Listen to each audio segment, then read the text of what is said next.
Hi, Dav here, and today we have a new episode in the art review series, and today we'll be checking out the work of Pearson Sweeney. Just a side note, it's my second time recording this, and even before that, I've had so many problems with my recording, and I'm actually very deep down angry, but you know what? I'm going to smile and just do an art review because I think artwork or just being able to enjoy artwork can de-stress a lot of us, and that includes me. So today we'll be checking out the work of Pearson Sweeney, concept artist. I think I found him on YouTube, but I believe I've seen his work on ArtStation before. But I think YouTube definitely kind of reignited my fascination towards his work. Now I'll be focusing more on his this brown kind of limited value sketches or drawings or paintings. It's kind of both. Sometimes it's more of a drawing, sometimes it's more of a painting. I do recommend you check out his YouTube channel as well because he does talk about how you can draw without using lines. It's this video, learn how to draw without using lines, and it's a very interesting approach if you're a painter and maybe you're struggling with your detail work. I think his way of doing things, or the way he explains things, or the way he explains his approach, I believe you'll be able to really relate to his methodology. So going back to his Instagram, I do recommend his Instagram way more because I think that's where most of his sketches are in. In the ArtStation, it's a bit more... It's okay, but it's more finished. He has a few sketches, and let me just use my pen here. Here. He does have a couple of line work stuff. Not really my thing. I really like these types of illustrations. And I do like the way there are iterations of the same thing, so it shows you that it's a very flexible way of designing or coming up with different ideas quickly, right? Because you're not exactly painting, meaning you're not rendering anything, but you're also not drawing. You're not doing some contour line work like this. So, but even though you're not doing line work, you still have, or you're able to achieve some kind of detail. So it's sort of a happy medium, right? Where you're focusing more on shapes. And I think he also has a video on that on his YouTube. I think it's this one, learn how to sketch with shapes. Is this it? And maybe also this. He doesn't post much on his YouTube channel, but these tutorials, they're very quick, like 10-minute-ish.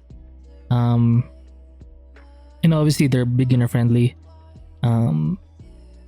I think it'll really help you because I know I haven't even watched the full thing, but I can already kind of tell what he's about to say.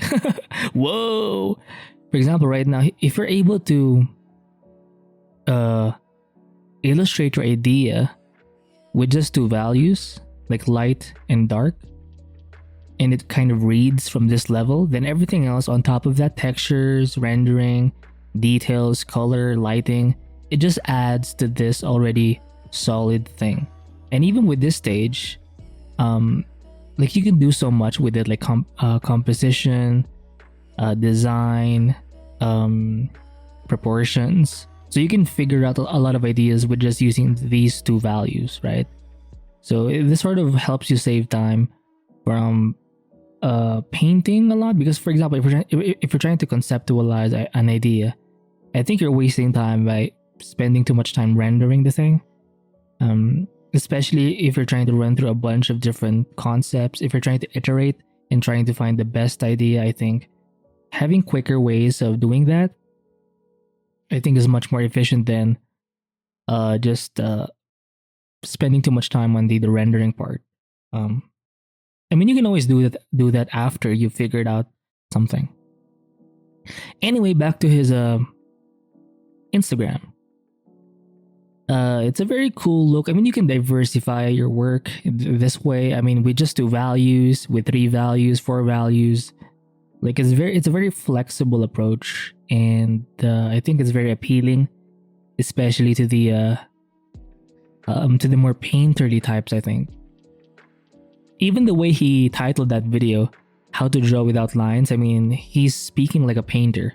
You know, I'm not saying he can't draw. I mean, I'm sure he can. He can draw, but I think he does have more of a preference for. I think it's kind of slow to draw with line work or with line work alone. By the way, if you can see sort of random boxes like glitches, like black box glitches, I'm not sure why that is, but just ignore it. It's kind of pissing me off, but you know, it's life.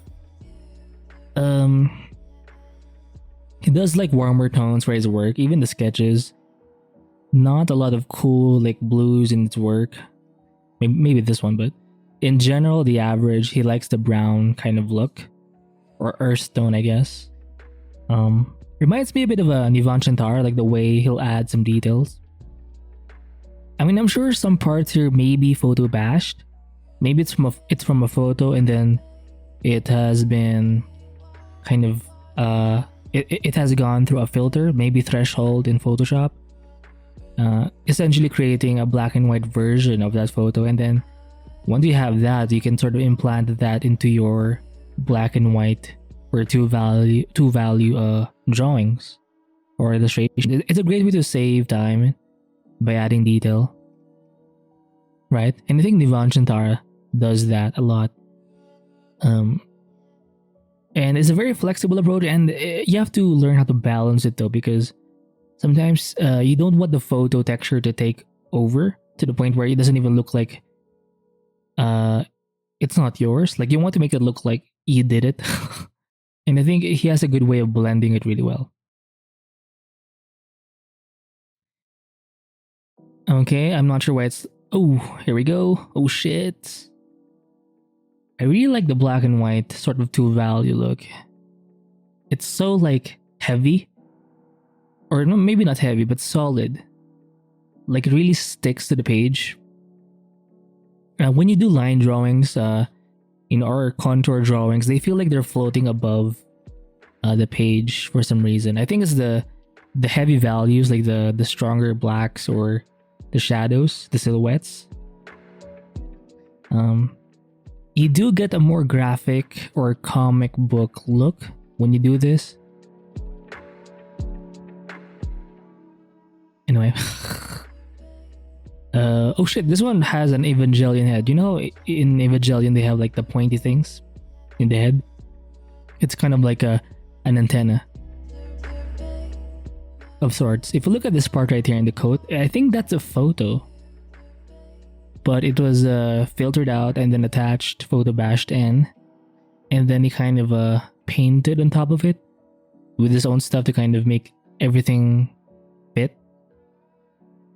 I like it. It looks very consistent.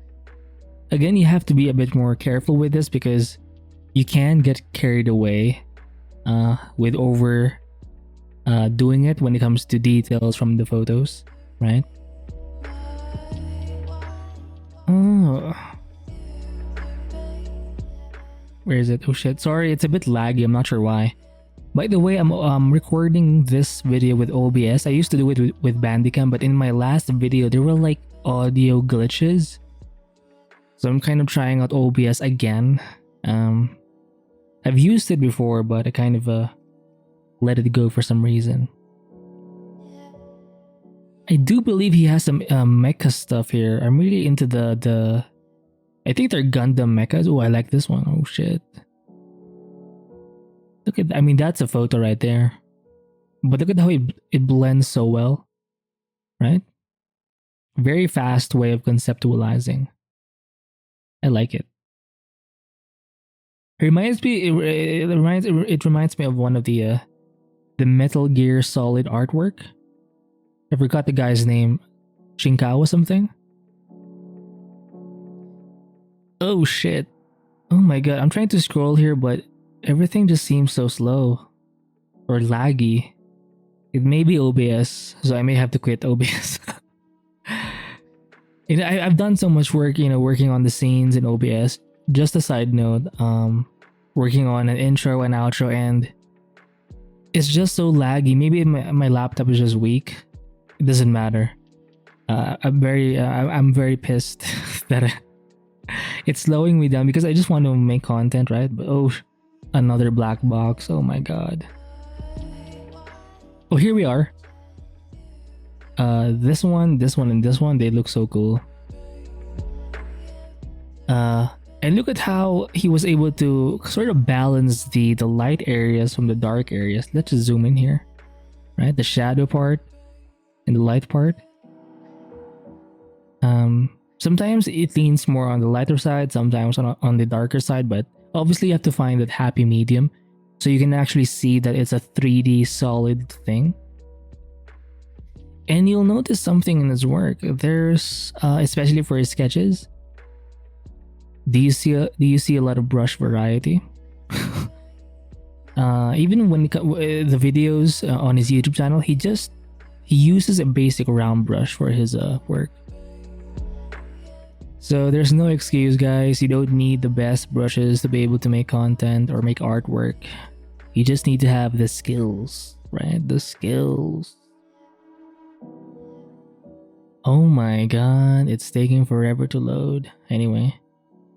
And yeah, I don't think the round brush even has any opacity at all. It's just a solid round brush.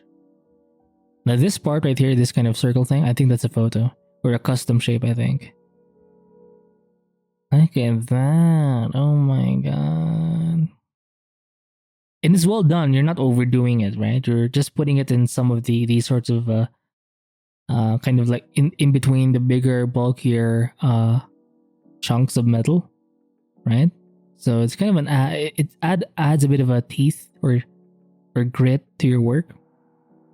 Yeah. I believe these are from his ArtStation. Again, the two value kind of approach. Very interesting. Very flexible, and it's nice to actually look at. So, oh shit, another black box. Oh my god. Oh, I like this one. Oh, it reminds me also of Zak Foreman, especially the mecha designs. Very similar. And maybe a bit of Puppeteer Lee. I will link these people in the description below. Hopefully I can remember them, but yeah, so that's it. I think that's oh shit, let's see more. Oh my god. I mean, don't they look so good? Two values alone, white background, very simple, but it looks so sexy. Oh god. Oh, this one definitely the Metal Gear Solid vibe design. Look at that. Ooh. Wow. I do like the abstract painting or graphic effects in the background. It just adds more of that retro kind of a vibe.